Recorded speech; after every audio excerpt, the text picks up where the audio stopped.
Uncomfortable phone calls from beyond the time when someone dies. By Andrew Laughs. Ring, ring, went the phone. This was a cold-like sound to Bobbyaire since this was like the 19th century before there were ringtones. The phone with the round circle of numbers was ringing, and everyone at the adult Jack in the Box themed party heard it. Bobbyaire was in the middle of an awkward "Don't get too close to me" slow dance with his bro Jamie to the song "I Do Jumping Jacks Holding Silverware." And when he heard the phone ringing, he thought nothing of it. It rang again, and Bobbyaire announced to the room that he will pause his current activity and answer it like a G. Bobbyaire answered the phone and heard a voice say, "Hey, Bobby, this is Glenda. I'm Jamie's aunt. I need you to tell him something for me. Tell him that not getting him a birthday gift 2 years ago was no accident." Click. The phone went silent.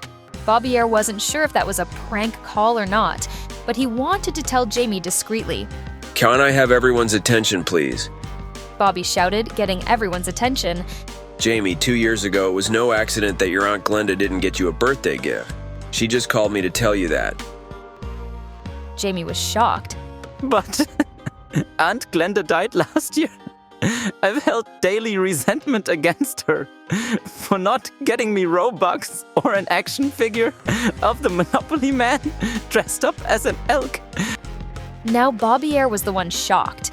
He was standing in a puddle of water and licking a battery, so that was to be expected, but he was also surprised due to the current circumstance. He put his hands over his eyes and pretended to be invisible until everyone left the party. Then he had to leave too, as it wasn't his house and not his party. Technically, he wasn't even invited in the first place. This Bobbyaire fella is an odd duck. Phone calls like the one from Glenda continued for weeks. He would get calls from dead relatives of people around him and have to give some heavy-hitting messages. He told his mom that her dad secretly had a twin sister and he disliked her taste in TikTok videos. It nearly broke her heart, and she said she wasn't showing up for the Easter egg hunt this year. Bobbyaire had to tell the Amazon delivery person that their first dog never liked them and ran into the street on purpose. Plus, they got tired of doing dog stuff all the time. He had to tell the police officer who pulled him over for attempted murder that the officer's ex-wife wished he was taller and more poorer. This is what Bobbyare's life was like for months. Eventually, he bought a tiny home thing from the Home Depot parking lot and retreated deep into a volcano to get away from all society.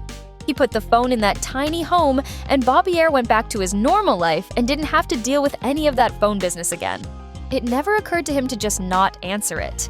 Oh well, that's the way the potato chip crunches sometimes.